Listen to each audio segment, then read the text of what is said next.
Break के बाद एक मरतबा फिर से खुशामदीद नाज़रीन। 26वीं आईनी तरमीम मंजूर हो गई है और इस पर राय जानने के लिए हमारे साथ इस वक्त मौजूद हैं जस्टिस रिटायर्ड शाइक उस्मानी साहब। जस्टिस शाइक उस्मानी साहब, बहुत शुक्रिया आपके वक्त का। सर, 26वीं आईनी तरमीम की मंजूरी को आप कैसे देखते हैं?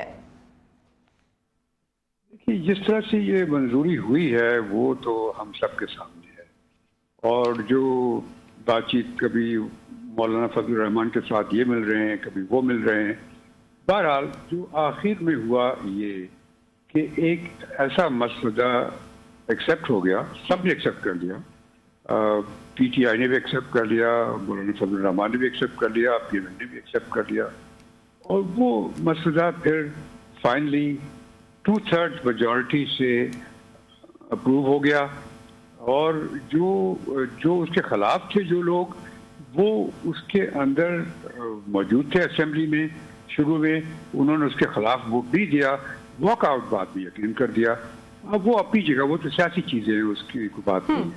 बात यह है कि एक किस्म का ये एक ऐसी अमेंडमेंट है जो कि देखा जाए, आप सियासी चीज़ों को छोड़ दें तो सब ने एक्सेप्ट कर लिया। अब उसके बाद एक्सेप्ट करने के बाद अब उस पर इम्प्लीमेंटेशन जब शुरू हुई तो सब ने अपने अपने नॉमिनी भी भेज दिए। उसमें अभी रिसेंटली पीटीआई ने अपना नॉमिनी भेज दिया, सब ने नॉमिनी भेज दिया। तो जिस तरह होता है जब कोई एग्रीमेंट ऐसा हो जिसमें कि आप कोई प्रॉब्लम हो, कोई इशू हो, तो फिर अगर उस पर इम्प्लीमेंटेशन हो जाए तो इसके मतलब सबने एक्सेप्ट कर लिया, तो इसके मतलब सबने एक्सेप्ट कर लिया। तो एक अच्छी चीज़ थी, एक पार्लियामेंट में होना भी ऐसे चाहिए। ठीक है, आप पार्लियामेंट में बहस करें, लड़ाई झगड़े करें, सब कुछ करें, लेकिन फाइनली एक नतीजे पे पहुंचे ताकि मुल्क आगे बढ़े। तो अब ये मेरे ख्याल में ये तो अच्छा हुआ, मेरे ख्याल में तो बड़ी अच्छी चीज़ थी। और अगर अभी कोई प्रॉब्लम होते हैं तो उसको बाद में सॉर्ट आउट कर लें, लेकिन फिलहाल तो मामला तय हो गया। ठीक, तो ये जो अमेंडमेंट्स की गई हैं इनको कैसे देखते हैं? क्योंकि ये भी कहा जा रहा है कि इससे अदलिया की जो आज़ादी है वो कंप्रोमाइज हो गई है। ये पता नहीं क्यों कहा जा रहा है, क्योंकि देखिए अदलिया की आज़ादी तो कॉम्प्रोमाइज उस वक्त होती है जबकि अदलिया पे कोई दबाव हो कि आप इस तरह का फैसला करें, इस तरह का नहीं कर सकते। जो मार्शल लॉ रिजीम्स में होता था कि मार्शल लॉ में हुक्म आ जाता था कि आप ये करेंगे, वो नहीं करेंगे, जो हमारे यहाँ होता रहा है, आप जानते हैं शुरू से होता रहा है इस मुल्क के अंदर। तो उस तरह की कोई ऐसी चीज़ तो है नहीं। ये एक तरीका चीफ जस्टिस का अपॉइंट करने का एक अलग तरीका बनाया गया है, जिसमें बजाय इसके कि जो सीनियरिटी का उसूल था उसको हटा के उन्होंने कहा कि 3 जजेस में सेलेक्ट करेंगे।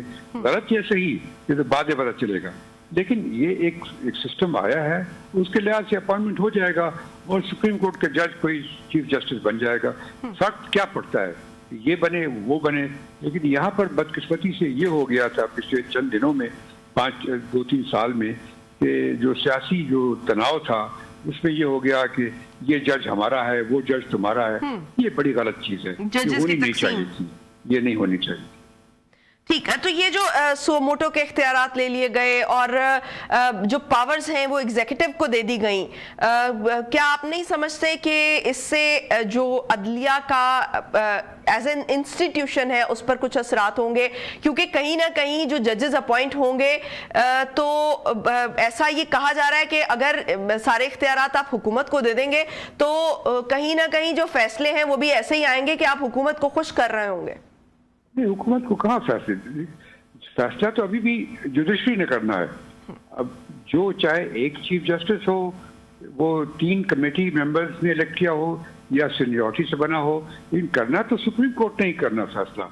लेकिन अब चूंकि एक नई कोर्ट बना दी उन्होंने, कॉन्स्टिट्यूशन बेंच बना दी, जिसमें उन्होंने ये कह दिया है कि इस किस्म के जो सियासी मामले हैं और जो कॉन्स्टिट्यूशन के तहत आते हैं उनका फैसला जो है वो बेंच करेगी।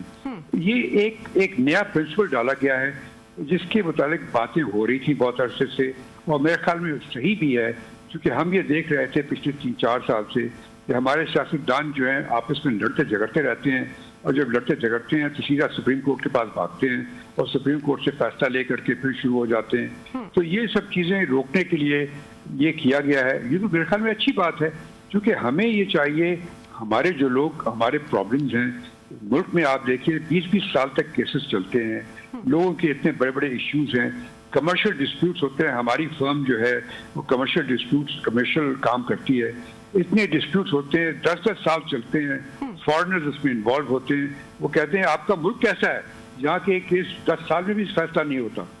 तो ये सब चीज़ें जो हैं ये नहीं होती थी, क्योंकि हमारी कोर्ट्स जो है वो ज़्यादातर लोगों के आपस में लड़ना झगड़ना जो है उसको सॉल्व करती थी। तो ये तो एक अच्छी बात है कि ये मामला आप अलग कोर्ट को दे दें, उसको वो करता रहे, वो झगड़े लड़ाई करते रहे, लेकिन जो सुप्रीम कोर्ट है, जो लोगों के डिस्प्यूट्स हैं, प्रॉब्लम्स हैं, उनको फैसला करे। ठीक है, तो शाइख उस्मानी साहब, ये जो हामिद खान साहब ने वकला तहरीक शुरू करने का ऐलान किया है, इसको आप कैसे देखते हैं? क्या ये प्रोलॉन्ग कर सकेगी और ये क्या कोई इफेक्ट डाल सकेगी इस पर? अब हामिद खान साहब को मैं बहुत इज्जत करता हूँ, बड़े अच्छे आदमी हैं, मेरे दोस्त भी हैं, मैं कुछ कहना नहीं चाहता, उनके अपने व्यूज़ होंगे इसमें, लेकिन यहाँ पे सिचुएशन ये है कि वकला तहरीक जो है वो उसका कोई जो उसकी जो चीज़ें होनी चाहिए वो नहीं है, ये वो इस तरह नहीं है जिस तरह के इफ्तिखार चौधरी के ज़माने में, चौधरी वाले टाइम पे थी। हाँ, उस ज़माने में नहीं, उस तरह की चीज़ें नहीं है, वो चीज़ें नहीं, क्योंकि उस ज़माने में मार्शल लॉ था। ठीक हो गया, ठीक हो गया, बहुत शुक्रिया।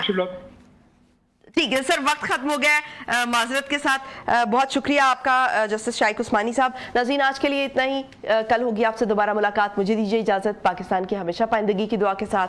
अल्लाह हाफ़िज़ नाज़रीन।